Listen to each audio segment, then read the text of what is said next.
Already একটা বানানো একটা প্রজেক্ট আছে আমাদের জ্যাঙ্গো, ওটাতে কীভাবে কাজ করতে হয় অথবা ওটাকে কীভাবে ওপেন করব, ঠিক আছে?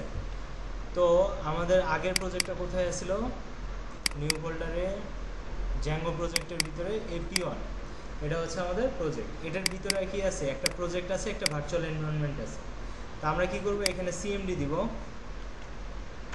সিএমডি দেওয়ার পরে আমরা কি করব, এটার ভিতরে যে ভার্চুয়াল এনভায়রনমেন্ট আছে সেটা অ্যাক্টিভেট করব। তাহলে ভার্চুয়াল এনভায়রনমেন্ট আছে আমাদের ভিতে, তাহলে আমরা এখানে লিখব v/escape/activate।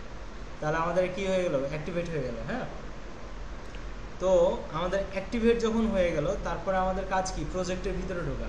তো আমাদের প্রজেক্ট আছে পিতে, তাহলে লিখব cdp।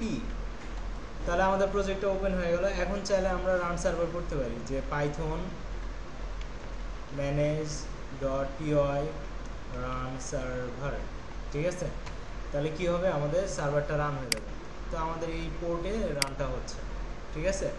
তো আমরা পোর্ট যে চেঞ্জ করতে পারি সেটাও বলছি, তাই না?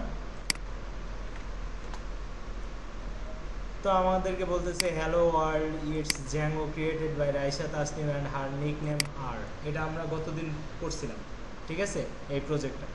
তো এখন এই প্রজেক্টটা আমাদের কি আছে,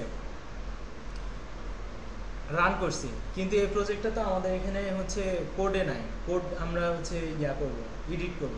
তাহলে আমরা কি করব, আগে এখানে এই ভার্সন মানে রান সার্ভার থেকে বের হব। বের হওয়ার নিয়ম হচ্ছে কন্ট্রোল সি। তো কন্ট্রোল সি দিলে দেখেন আমাকে লাফাচ্ছে একটা কমান্ড দেওয়ার জন্য। তো আমরা এখানে যদি কোড লিখি স্পেস ডট, তাহলে সে কী করবে, আমাদের প্রজেক্টটাকে ওপেন করে দেবে, ঠিক আছে? তো আমাদের এই পর্যন্ত প্রজেক্টটা করা ছিল, ঠিক আছে? তো এখন দেখেন এখানে মাই অ্যাপ, তারপরে প্রজেক্টের পি, এই দুটো করা আছে। তো মাই অ্যাপ কীভাবে বানাতে হয় আমরা দেখাইছিলাম। মাই অ্যাপের ভিতরে আবার ভিউজ কীভাবে ইউজ করতে হয় সেটাও দেখাইছি, ঠিক আছে?